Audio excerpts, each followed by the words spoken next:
اچھائی کی دعوت، امر بالمعروف، نیکی کی دعوت، بھلائی کی طرف لوگوں کو بلانا، وَنَهَوْا عَنِ الْمُنْكَرِ، بری باتوں سے لوگوں کو روکنا۔ ارے مت جاؤ، نقصان اٹھاؤ گے، خسارہ ہوگا۔ شیطان کا راستہ ہے، زنا کا راستہ ہے، بدکاری کا راستہ ہے، سود کا راستہ ہے، حرام خوری کا راستہ ہے، ظلم اور بربریت اور فتنہ اور فساد کا راستہ ہے۔ رک جا۔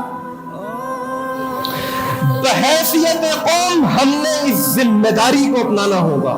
بحیثیت قوم، آپ والد ہیں، آپ گھر کے سرپرست ہیں، اپنے بچے کو نماز کے لیے تیار کریں۔